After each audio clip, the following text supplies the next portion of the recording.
Welcome to Journaling with Nature, the podcast for those who want to turn curiosity into wonder, a pencil sketch into a rabbit hole of discovery, a moment of stillness into a life full of joy. I'm your host, Bethan Burton. Let's open the pages of our nature journals and explore this world together. Hello and welcome to the first episode for the new year. This is episode 22. Patricia Larenas is an artist and gardener with a passion for nature and, in particular, for trees. Since she was a child, she's had this deep and moving connection with trees, and we explore this in our conversation today. We also explore a lot of other things too, including her history of being born in Chile and growing up in the USA, her interest in creating handmade pigments, as well as bookbinding and seed saving. I honestly could have spoken with her for hours. She's very calm and calming, thoughtful, and has deep compassion for nature and for humanity.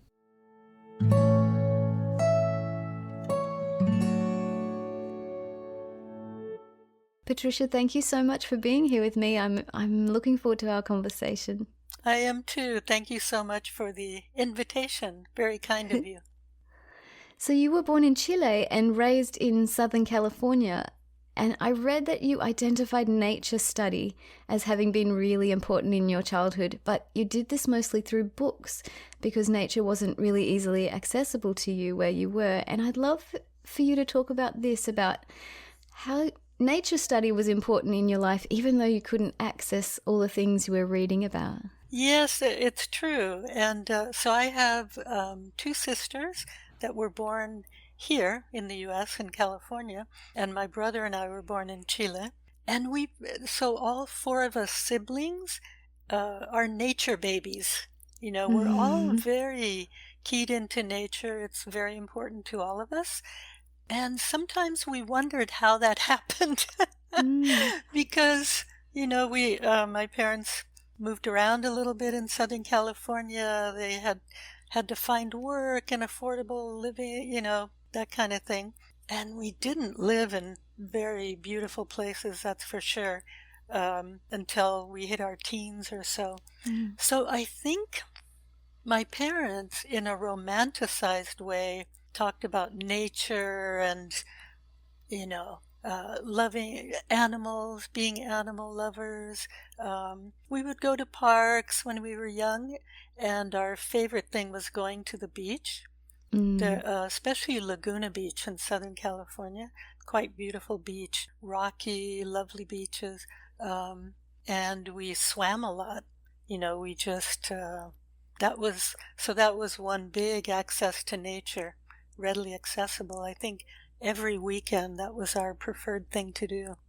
So it is funny because you know, we didn't have beautiful yards or gardens because my parents were renting homes pretty much. And so from my memory, I remember sitting in the backyard playing, you know, wherever we could find a nice plant, a little tree or whatever. And I remember my sister saying the same. But since my mother was a very avid reader, when she'd go out to do the laundry at the laundromat, she would take us and we'd go to the library nearby. And I just loved the natural history section. And I clearly remember some of the books. Oh, in fact, this is funny. I just remembered, perhaps you know it, there's a book called Ajax about a dog and a young girl living somewhere in the outback in Australia. I didn't know it. Interesting. And it was one of my it's very old, I guarantee that. But, you know, so anyway, with animals and nature books, I really thrived with that. But I had this longing to be in places where you would see animals in your yard. For example, I remember a book where it talked about how to keep animals in a terrarium. You know, maybe lizards or salamander. I never saw those things. That seems so exotic, you know. We just didn't have that around. So yeah, that was an intense longing. Yeah. Yeah, I remember really strongly, now that you're talking about that, I remember we had a big stack of National Geographic magazines. And I Oh, remember, yeah. yeah, They're I remember beautiful. looking, Yeah. yeah, looking at the pictures in these magazines and really feeling myself in the landscape or with the animals there. And it was a really strong, powerful connection that I built through those pages. Like I could almost feel myself in the Amazon or wherever I was looking.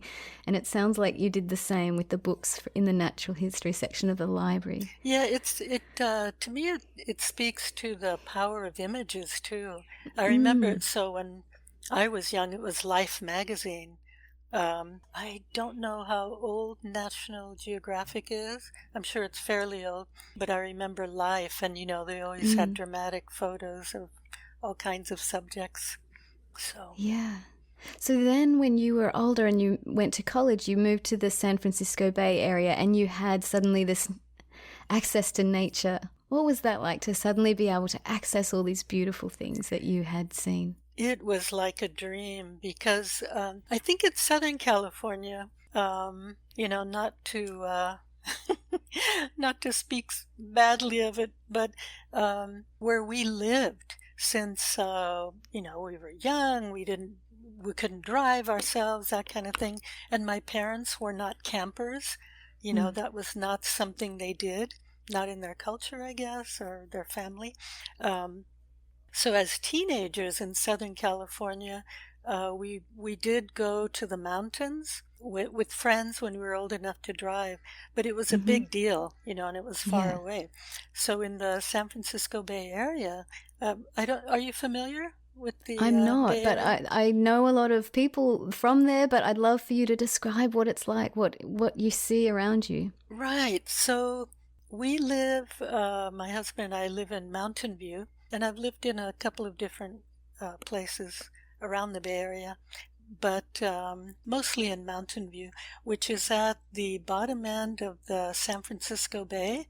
And so to the east is the bay, and there are some protected shorelines, uh, Mm, protected for the birds. There's a lot of wildlife as far as that. And then to the west of us are the Santa Cruz Mountains. And mm, that is their name, and I guess technically they are mountains, but they're only 2,000 feet high or so, which mm-hmm. is not very high. They barely get snow on the top of them. Um, but quite beautiful because that is redwood country. Mm, And so that is just to the east of us, very close. And even closer are the foothills. And the foothills all around us have a lot of what we call regional parks.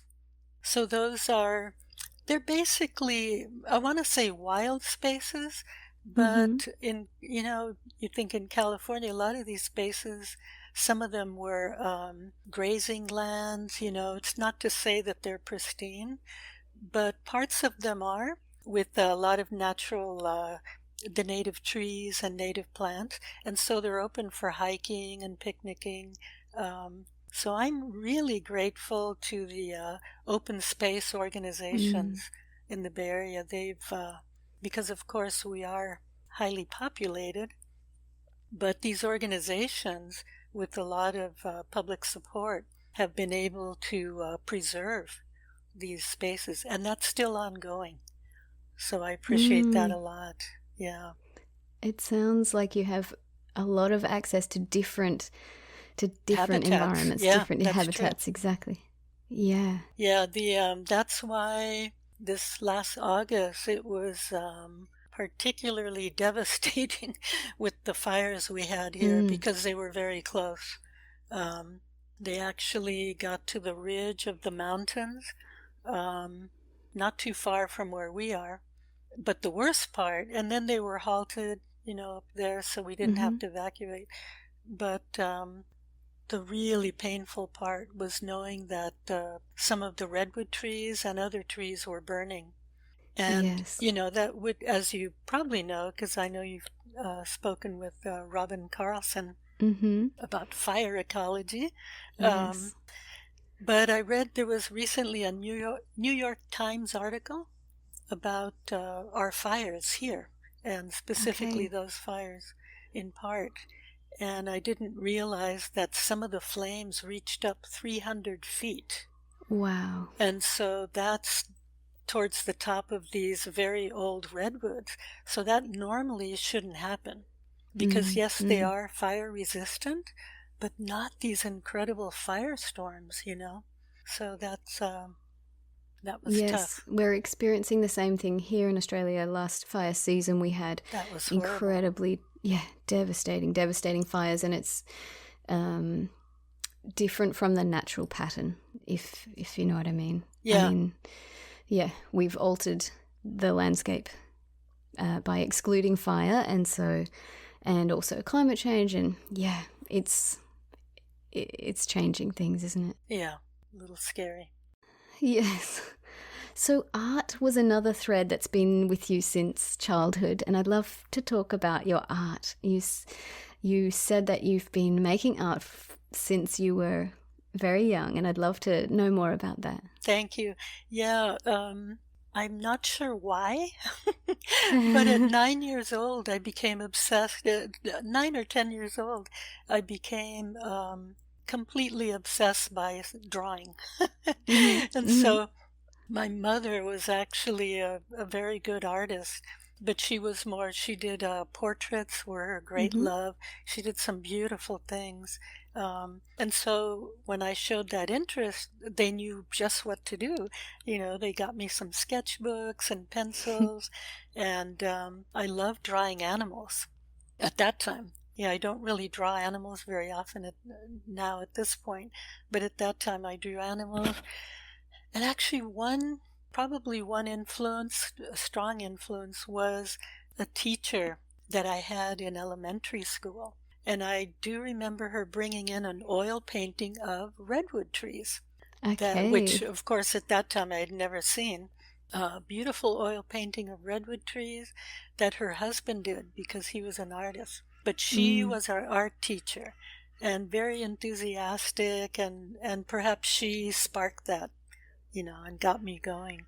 And so that continued. By the time I hit high school, um, it was wonderful to have art classes. I think every day or maybe 3 days a week, because in elementary school, I think it was like once a week for an hour, some special Yeah. treat, and it just was not enough at all, you know.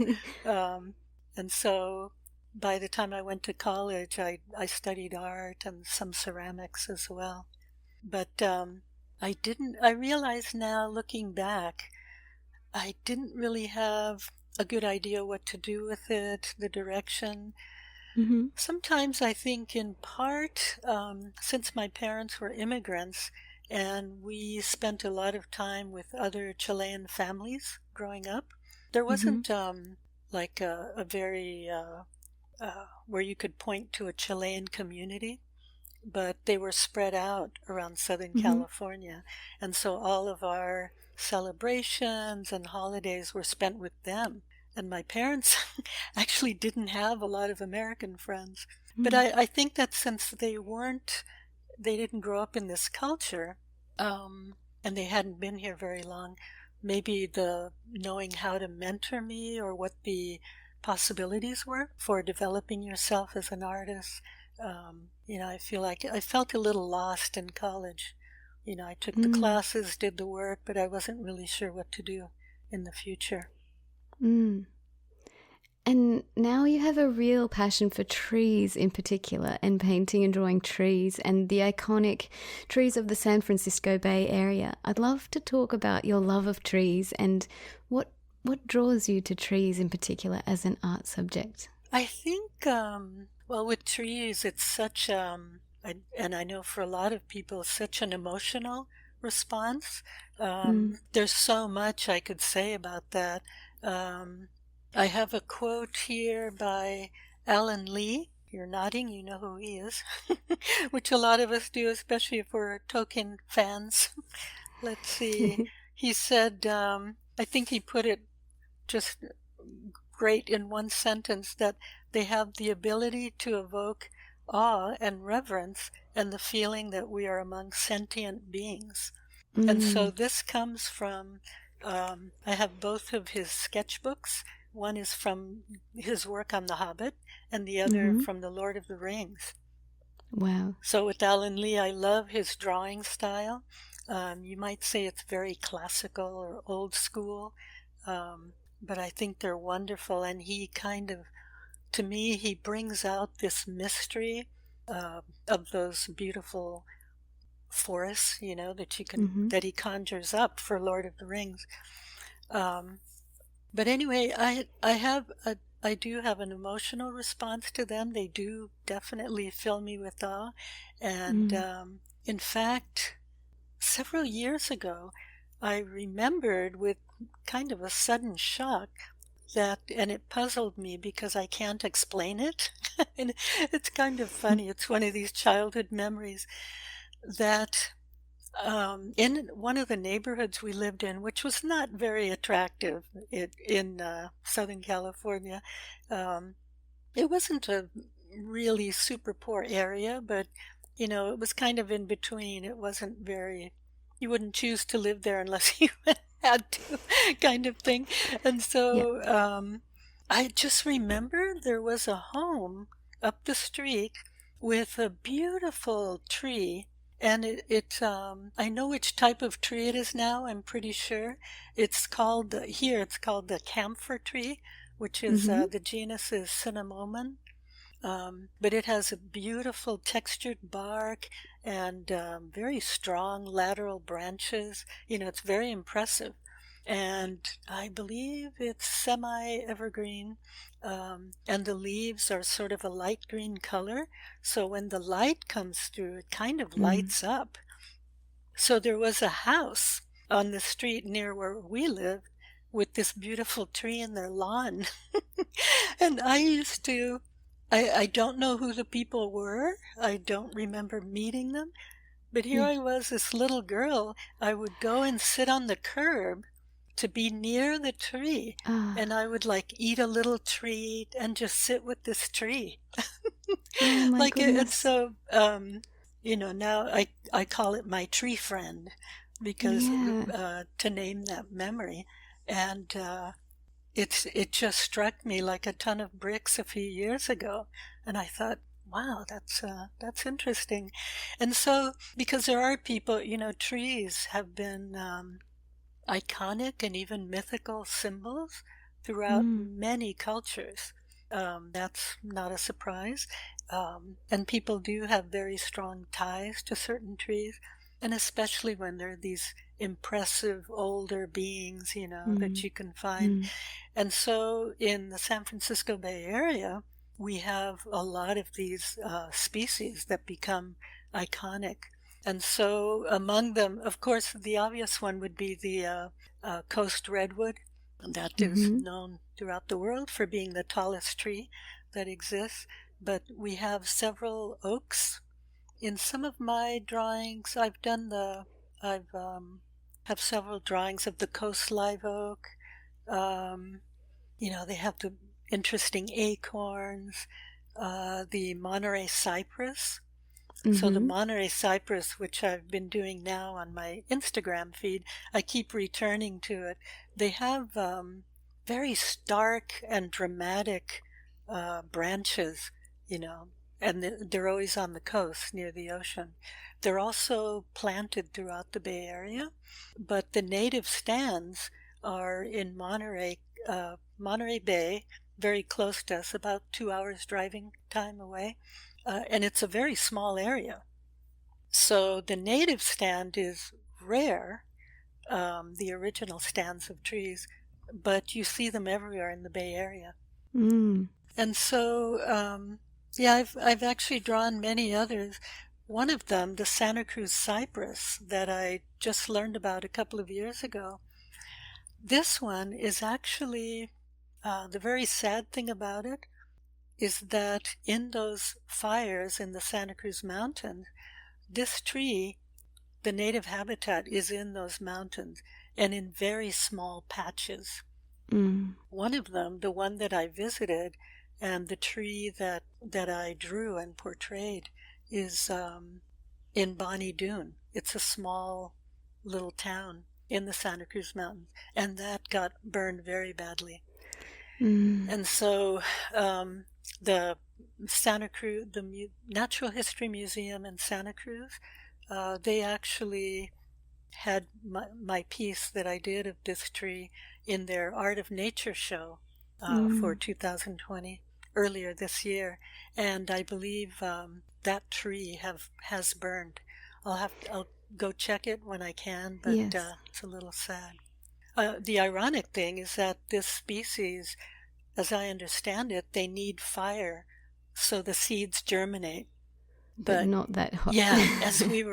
Yeah, because the Santa Cruz Museum of Natural History had posted on Instagram a photo of that area, and it was just a bunch of burnt sticks. And so I wrote to them through Instagram, and I said, "Oh, do you think the big trees did they survive?" And they said, I think they did burn.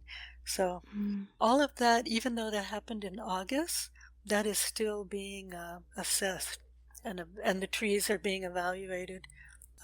In the New York Times article, they write about how some of the large redwoods, some of them can be salvaged, others are starting to fall over.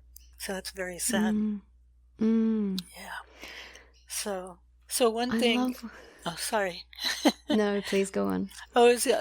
It reminded me that I recently posted on my Instagram feed that actually after I read this New York Times article, it wasn't that long ago, a few days, it just made me cry because I thought, I'm doing these trees because of my interests, because of their role in the environment, how important they are to the planet's survival and everything on the planet that's alive.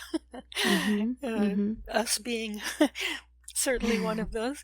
And I thought, wow, I was doing drawings of these trees out of my interest and trying to call attention to them because they are suffering with climate change and everything else, all those pressures.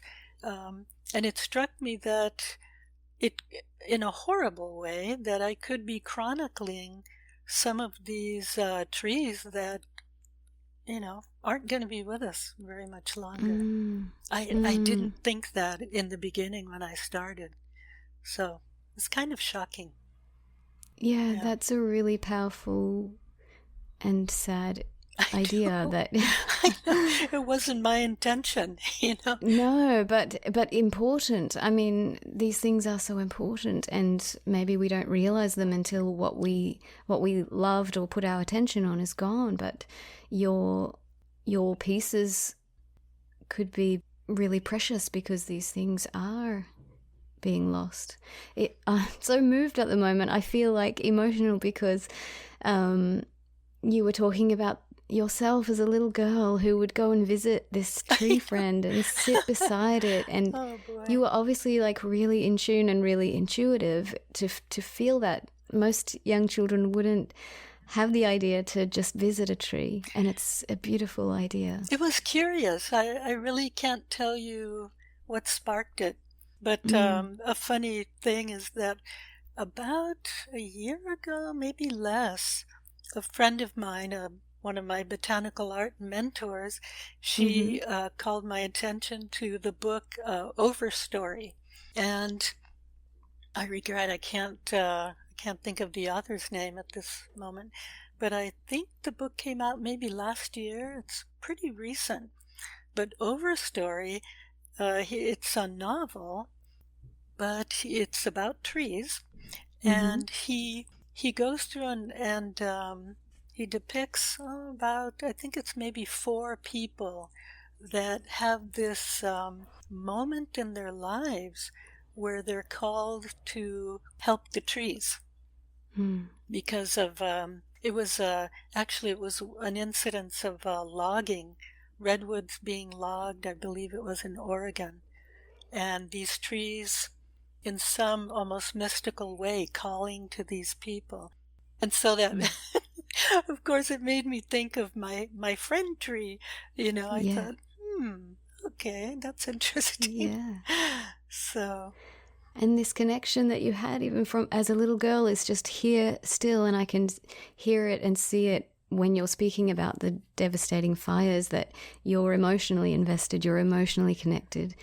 And that's a powerful and beautiful thing. yeah, it's very tough because, for example, a tree like the Santa Cruz cypress, I don't believe there's any economics important. How are you going to get people interested in this tree? I've lived in the Bay Area for, gosh, 40 years or so. I'd never heard of it. And it's Mm-hmm. not like I've gone through and tried to find every native tree. I do know several, but I had never heard of that one. And now for I have a membership with the Northern California Society of Botanical Artists. So one of their projects, it's a beautiful project that means a lot to me as well. We are creating a florilegium of Mount Tamalpais, which is north of San Francisco in Marin County. It's a beautiful wild area, and it does have pretty good protection. But it's also extremely important. It has spiritual implications for many Native American tribes. It's a sacred mountain. So I had done tan oak.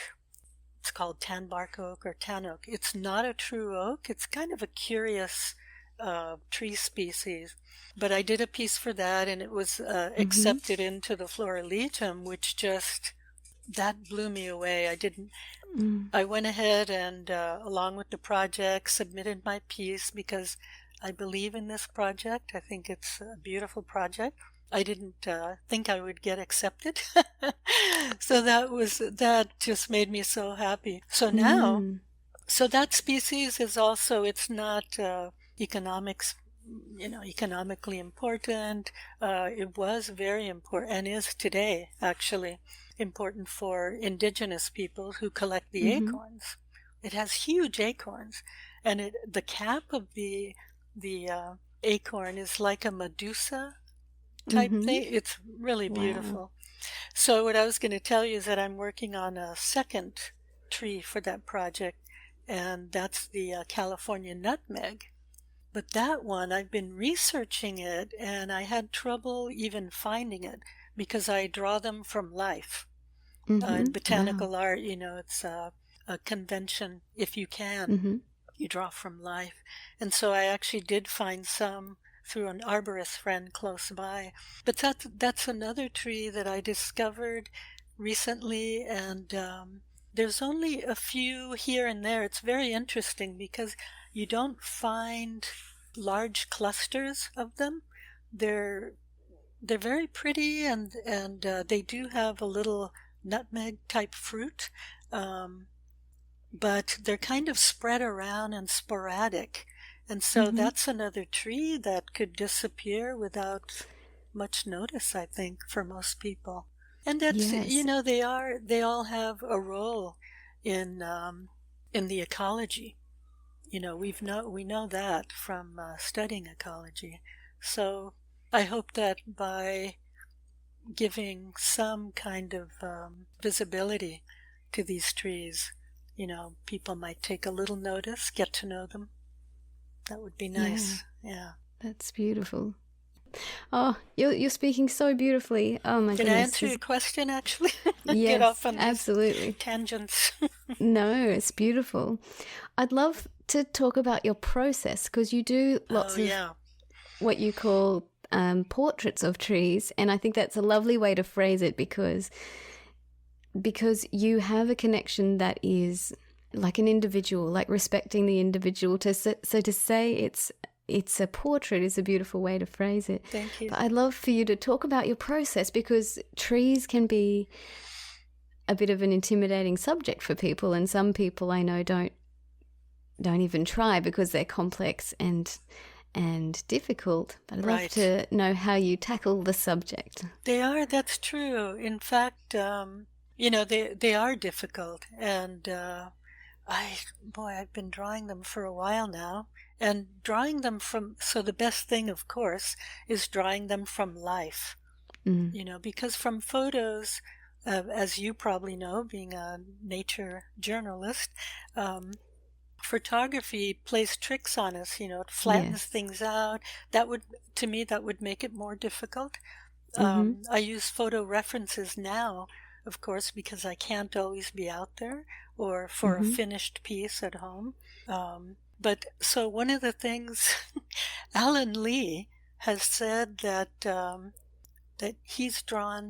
he thinks he's drawn thousands or Mm-hmm. made thousands of tree drawings. And when I read that, because of course I was intimidated as well at first, I thought, these trees move me. I would love to be able to find a way to express that. But how do you give life to something like that on a flat piece of paper? You Mm-hmm. know, how, what, so you need to draw out what is eliciting that emotional response. I guess you have to sit down and think about it and maybe analyze what it is that's giving you those feelings of awe and etc. So, Mm. of course, one of the things is the size. A lot of times it's the size. Yeah. Sitting near a tree with those spreading branches, that is very difficult to put on the page. So I'm still figuring that out, how Mm-hmm. to best impress upon people. Um, One thing that I noticed, for example, especially with the Santa Cruz cypress that I did, it's been exhibited a couple of times now, and the redwood trees, when I do those, there's a starkness to it. And to me, that starkness is because I know that they're in danger, Mm. that they're facing a lot of environmental pressures.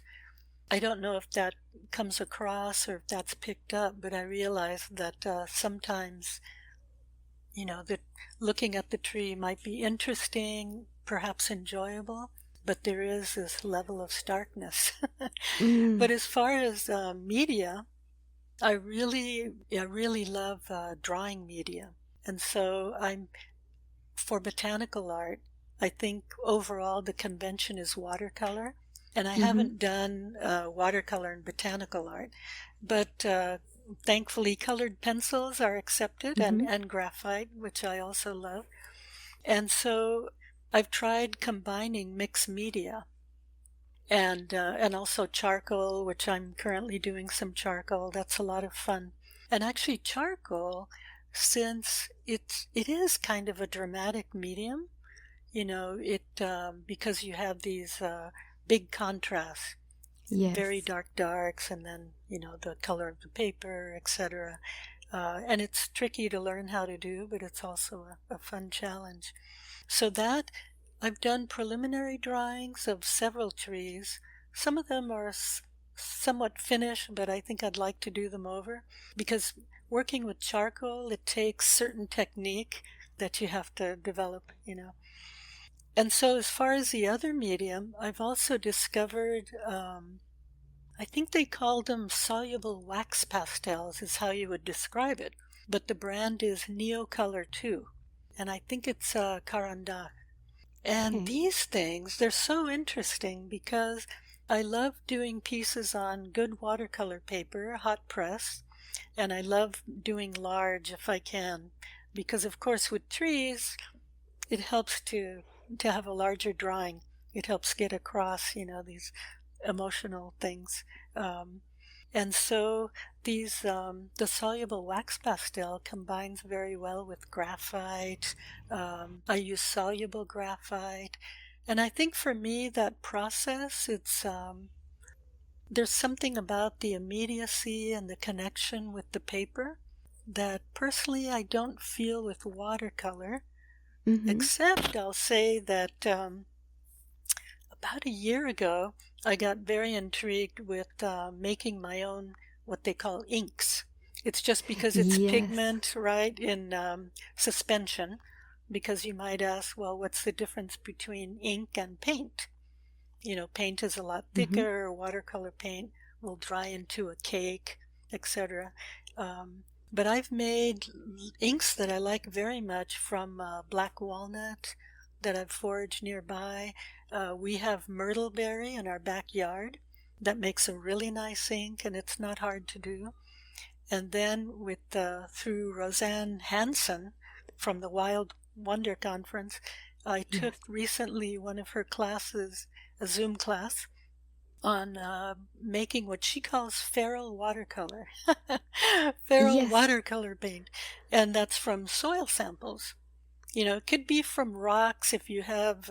She shows us.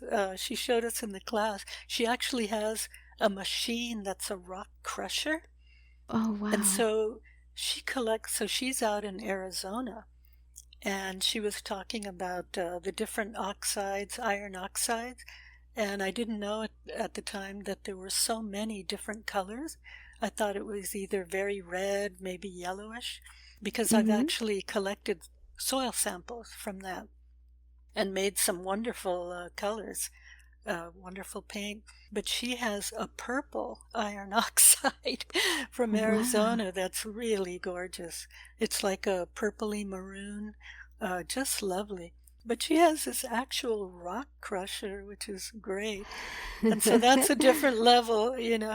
So these types of pigments, to me, I see it as all connected.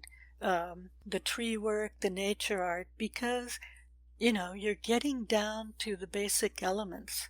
It's very elemental. And when I'm trying to figure out how best to give life to a piece, to get across what I'm feeling about it, I think that these kinds of things really help. They help me feel connected. I think that probably the viewer, I know that once they learn, like, oh, these are Yes. natural pigments, So interesting. yeah, it brings another level of interest. And sort of parallel to that, I've always loved paper. Paper is such, to me, it's also a medium. And so I'm getting Mm. together some things to make paper out of our recycled paper. And so that will be my next Yes. next experiment. And I don't know if it'll be good enough to do actual pieces on, but I've been binding little books. Um, that's kind of a funny story because if you haven't heard, our elections in the U.S. have been incredibly stressful for me, Yes, for I us, for a have lot of heard us. something about that. Yeah, you may have. And so if you're at all alive and breathing, you may have heard. And so I don't knit or sew. I couldn't do that to save my life. I've tried, and it just doesn't sync with me very well. And so somehow I got in. Oh, I know why it was. My wonderful niece, Janina Larenas, lives in Santa Cruz, and she is a printmaker, and she's also a book artist. And so she had given me a little. She created a little pamphlet that was hand bound and printed on how to make a pamphlet, and Mm-hmm, so it's mm-hmm. very cute, very nicely done. And so from there, it got me into, oh, I'm going to make some of these things. So Yes. anyway, it's a lot of fun. And you can use handmade paper, make them very interesting, not hard to do. And different stitches. I notice you've That's been the doing thing, different yes. stitches. I didn't realize that there is this whole world of hand stitching, what they call the signatures together. Mm-hmm. Can you So explain for those who don't know what a signature is? yes, because I had to learn that myself. So when you open up a book, you notice that the pages are folded and sewn together at the spine, or they're glued. And sometimes they're single pages and just glued like a sketchbook. But I think normally, most of the time, bound books have these signatures. So the signature is the folded pages that sit together, and then they're stacked. So you could Mm-hmm. have a signature could include maybe 3, 4 folded pages. So that would be, 6 or 8 pages in total, and maybe 10 of those signatures. And so the stitching is where you stitch those together. So there's this really fun thing where you, I think they call it open spine binding. And when I realized that, I thought, oh, that's so much fun. So I ordered some colored threads that you can use. And I had here at home some old needles that you use for carpets or furniture, that kind of thing. They were my mother's, I think, something like that. And so it's a very low-tech, simple thing to do.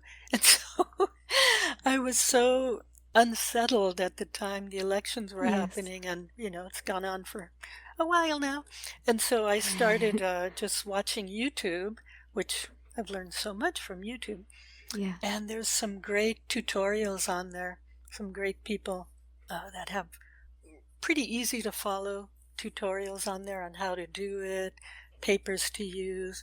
And so since I'm a paper fanatic, I have a lot of different types of sketchbooks with different types of paper, and I have stacks of different papers to draw on and for different projects.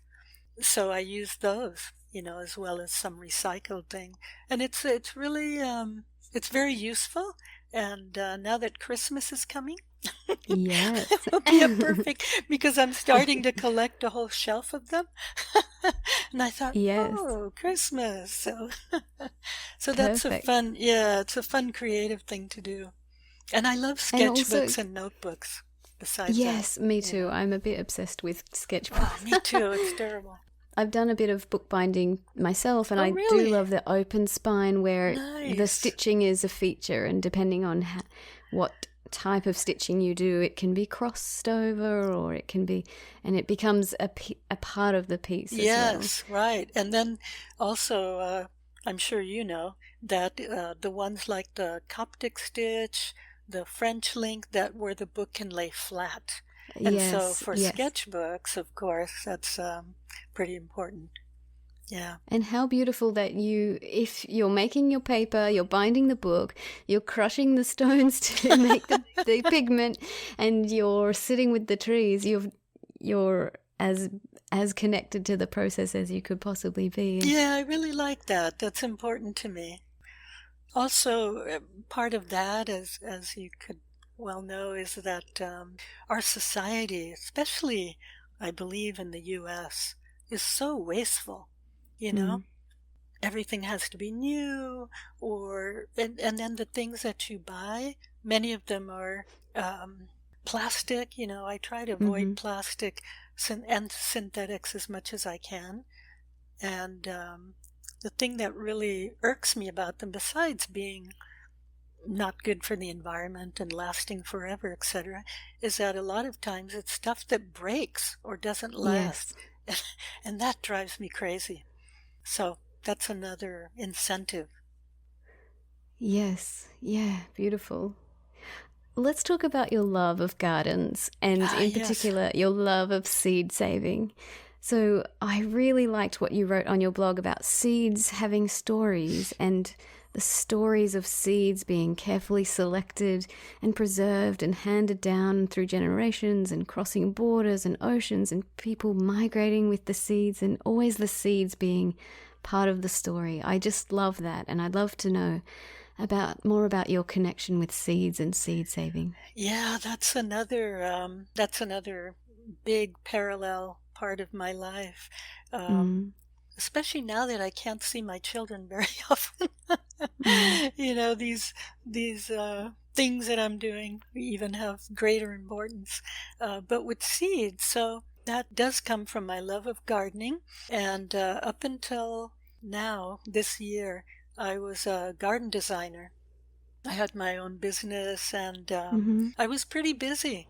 I didn't have to look for work. I had steady work. But the pandemic made it more difficult, and for a while I'd been wanting to have more time for these other passions, for art and my gardening and seed saving. So with the seeds, I did study horticulture Mm-hmm. before I went into garden design. That's how I realized I could leverage my art skills and my love of gardening by studying horticulture and then learning how to do the actual designs. But I really enjoyed doing edible gardens.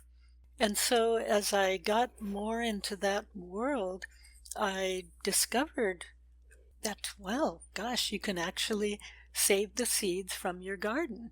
And to me, Mm-hmm. that for a lot of people, that's like magic because normally seeds come in a little package, Yes. and at home we didn't really have vegetable gardens growing up. Mm-hmm. I don't remember doing. My mother loved plants, but we did for some reason we didn't have a vegetable garden. So as I did that as an adult, that became a lot of fun and it's fascinating. In particular, the heirloom vegetables. So Mm-hmm. those, as you probably know, those are the open pollinated vegetables that are not hybridized, which means you can save the seeds and they will be true to type. So they will grow out to be that certain tomato that you intended it to be or the certain bean. So, especially with beans, I got very fascinated. It's something I love to eat, and that's part of our culture. In fact, it follows the corn, beans, and squash, which for a long time, this is so naive of me. I thought, oh, we're Chilean, that's corn, beans, and squash. That's a big part of the food, our traditional foods, dishes that uh, my mother made, etc. I had no idea it's actually an indigenous, a big part of indigenous cultures, corn, Mm-hmm. beans, and squash, of course, Mm-hmm. you know. So a little funny, I discovered that as an adult, but it's true. And so with beans, of course, they're very easy to grow, and I got just utterly fascinated that so they originated by and large in the New World. So in the Americas, um, from Mexico on down, and actually, I believe Tipperary beans, which are a very small variety of bean, came from North America, meaning what is now the USA, Mm-hmm. and that was an indigenous variety as well, and those are still around. But with beans, so I started um, I started researching a little bit, and there's actually a book called Beans, Beans: A Really? History. I think it's Ken Abala or something like that. It's a Mm-hmm. little old now, but fascinating because, for example, another naive and funny thing is that fava beans, which I think are also called horse beans, um, very popular in South America. And in Chile, I mean, even here in the US, when as adults we were having gardens, and my mother, who lived with my sisters in Santa Cruz for many years, she would always insist they plant fava bean because we actually love to eat them as a green. You shell Mm-hmm. the bean and have salads and that kind of thing. And I thought, oh, that's very Chilean. They must have originated in Chile or down there. Actually, they didn't.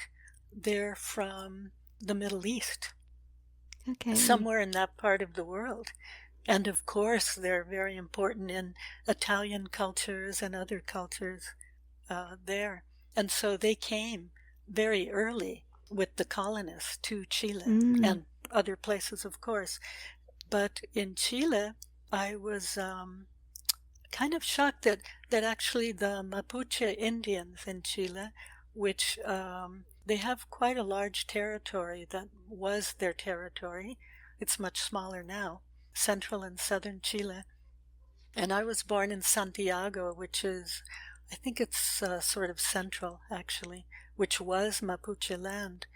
So the Mapuches also adopted that bean. So I thought that was such a fascinating story. Mm. And then it Mm. made total sense. I love the ethnography of foods. And so when you Yes. follow it through seeds, it's fascinating. For example, something like the cannelli beans and Bartoli beans that are very Italian. Mm-hmm. Also I think it's Greek, gigante. Those are beans that came from the New World. And the funny thing is, came from the New World, Mexico, Central America, South America, were taken to Europe, became adopted by the Spanish, Italians, and others. And there they morphed into beans that were very important to their cultures, and they gave them other names. And then they Mm-hmm. came back to the Yes. West, to the Americas. So I thought that was really funny. And it's not a shock, really, with our globalized world. Yes, but it's so interesting. And even then with trade routes, going back and forth. So the very poignant and bittersweet thing, of course, to me, is the issue of Native American seeds. And something that gets me as emotional as the trees is when I learned that indigenous groups, especially the ones I know about here in the United States, they lost their seeds because they had been moved around. It's a horrible story of genocide. And We have the same story here. yeah, I don't know much about that. I've often wondered. I'd like to learn more about that. But, as a result, so you would think, well, why didn't they grow their seeds wherever they went? They couldn't. Yes. They were lost. These people, they were demoralized. Anyway, horrible things happened to them, entire cultures. So, what I find very uplifting now is that the movement to return seeds, rematriate them, as one of my seed mentors, Rowan White, who's a Mohawk woman, she's done this as her life's work. And so you can find these seeds. Some of them are lost, probably many of them. And I actually have a few of those in my collection here that I've recently sent to some people with indigenous ties. But that to me I cried when I heard that. I thought, how terrible. Yes. Because as an immigrant, the foods of our culture that have our stories, like these seed stories, are so important to us. They evoke your family history, your ancestral history. You bring them with your connection with the land. Yeah. And also just making foods wherever you go, wherever you land if you're an immigrant. It's a way to celebrate your culture and share with your family and others, your community. Yeah. And so it's very profound and meaningful. So when you talk about seeds in this sense, I call them, and others, refer to them as carriers of our culture, because they really are in very deep ways. And so actually a couple of years ago, I met someone at Seed Savers Exchange in Iowa. This was such a kind of a bizarre thing. 300 people attended a seed saving conference at Seed Savers Exchange at their beautiful heritage farm in Iowa. And I went a few years ago. I think it could have been 2014, something like that. And I happened to sit with a woman at lunch who was going to Chile in a couple of months to go work in this garden. And it's the garden of someone who moved there, who's now a chef that has kind of a bed and breakfast type place in the country. Mm-hmm. And the funny thing is I have that chef's book about Chilean foods. And so it was this bizarre serendipity. And so I told her, what I would give to have seeds from corn, beans, and squash from Chile. Because I grew up hearing about our parents, the foods they ate, and they would talk about them so much. And so, can you believe that she actually sent me those seeds? Oh, and I've been trying to grow them. So I don't have large quantities. And the thing that I don't know, I realize, is that if she saved them from one plant or how many plants, right? Because that makes a difference. you It could does. lose viability very quickly over a few generations if the gene pool wasn't big enough. So I'm doing what I can, but actually here in my living room I have this enormous squash that they Oh, call zapallo camote in Chile. And so I haven't seen something quite like it here. Probably a Hubbard squash would be similar, but and in my garden right now I have the last of some red peppers. They're sweet peppers, like sort of Italian peppers. Anyway, that's been, and also um, a bean that I believe it's called, it's very similar to a popular bean that's called tongue of fire that's known here in the US, and which looks like the Italian barlati bean to me when it's dry. But the pods are brilliant crimson when they're on the plant.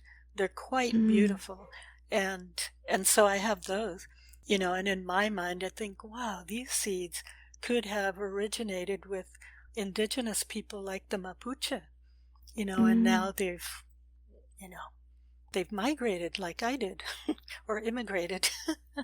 Yeah, it's quite incredible, isn't it? There's this incredible potential in this tiny little package. That's Like, you know, right. That's it's right. amazing that you can transport the potential. I don't know even how to describe it, but Yeah, it's yeah, like a little exactly. everything in that tiny seed can be transported and then burst into life Exactly. and nourish the family and go on to make more. Nourish Yeah. is a really powerful word here because spiritually and, Mm. you know, soulfully, it's very nourishing. Um, for me, one of my most touching moments with my little grandson, he's now 4 years old, but since he was a baby up until maybe 2.5, almost three, I believe, he was coming here once a week or once every 2 weeks. So I'm happy to say I thoroughly indoctrinated him to the garden. And can you believe he's amazing? So I have little videos at 2 years old and even younger. He was helping me shell bean seeds Oh, because he wow. thought it was fun, you know? And so now, and I used to take him in the garden in a backpack and have Yes. him touch the trunk of trees and sunflowers and things that I would grow. Mm. And he's, the funny thing is, he's so adorable. He's obsessed with plants. He Yeah. loves, and so for a gift, I take him, you know, maybe some potted herbs. He loves plants that are useful. You know, if you bring him a little plant, the first thing he says, "Can I eat that?" Yeah. Oh boy. So that's one of my proud moments as a grandmother. That's wonderful. And I talk and think a lot about mentors in the lives of young people and how important that is for sparking later connections, the connections that they'll carry through their whole life. So I'm sure that you have already done that for your grandson and that you would continue to do That that. makes me very happy. And his mother's thrilled, his parents actually, but his mother, my daughter Carly's thrilled about that. She definitely continues that with him. Very cute. Mm. Yeah. I'd love to read a quote from you if that's okay. Sure. So you talked about, you said, materials and process matter. It's my connection with the earth and the nature subjects that I'm striving to breathe life into on the page. If a piece is successful, then you've learned something about my subject and how I feel about it. And I love this quote. I love that you bring in how you feel about it, because obviously from what we've been talking about, feelings and heart connection between you and the natural world is really important, and I think that really does come through in your work. Thank you. I'd love to know about that, about what you feel when you're out, when you're spending time beside a beautiful sequoia or something else that moves you. What are those feelings that are stirred in you? You know, it's hard to put into words, and so Yes. well, the irony is that's why I draw. Yes. Which doesn't help you very much at the moment. But yeah, um, That's why I quote other people sometimes, like Alan Yeah. Lee, Yeah. that I feel are more articulate than I am, because it's very difficult to put into words. And what I'll tell you is, um, I saw this program once about the in, our intuition. So as human beings, the innate intuition we have, and I think it was called Ensaya, which I believe, I hope I'm not too far off, is maybe a Norwegian word, Swedish Okay. or Norwegian word for intuition. It was a program on Netflix, I believe, but it was very inspiring to me because they talked about how in our technology world, high technology world, and this has been going on for a long time before the internet, we have really minimized and pushed away and ignored any type of intuitive feelings. Yes. So that intrigues me a lot, because and it made me think, maybe it was validating, because I thought, not everything can be put into words Yes. or commoditized, Mm-hmm. commercialized.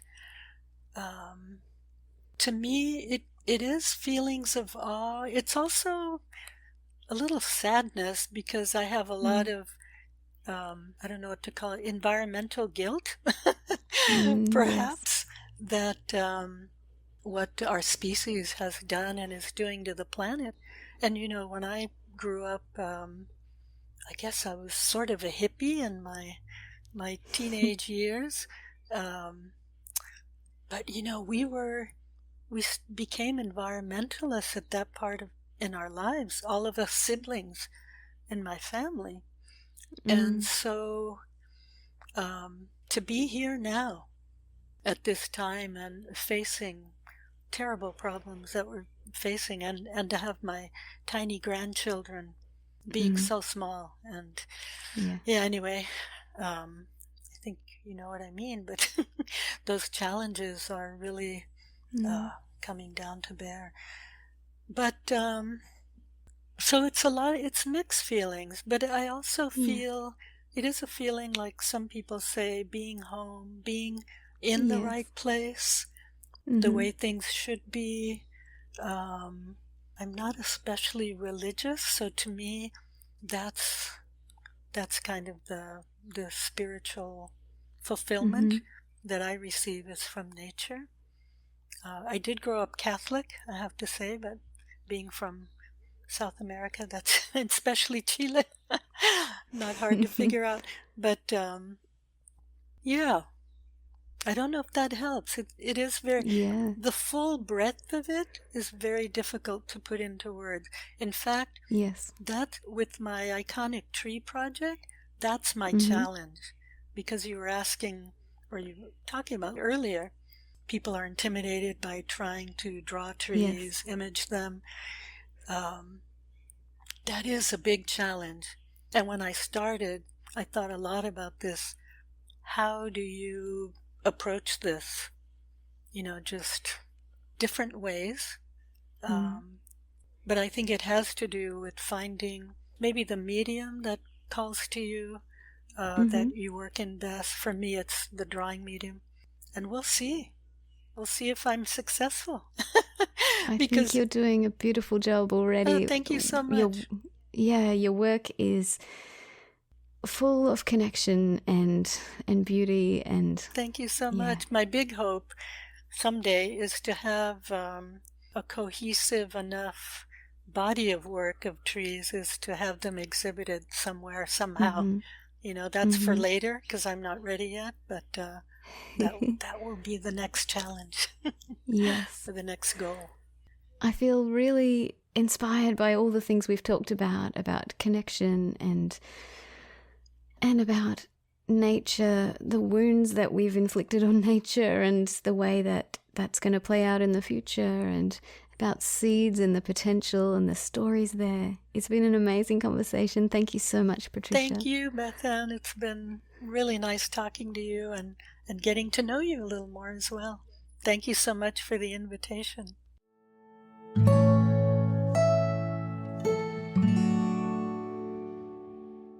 I hope you enjoyed this conversation with Patricia.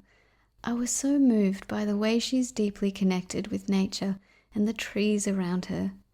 Patricia is one of those people who embody gentleness and kindness in the way she speaks, in the way she thinks about the world, and her sensitivity to the wounds that we as a species have inflicted on nature. I especially loved talking with her about the cultural importance of seeds and how these magical little things have enriched her life and connected her with her cultural heritage. If you'd like to connect with Patricia and see more of her work, follow the links in the show notes. On her Instagram page, you'll find her tree portraits and other artwork, and on the website urbanartichoke.com, you'll find her gardening and seed-saving blog. Thanks so much for listening. See you next week.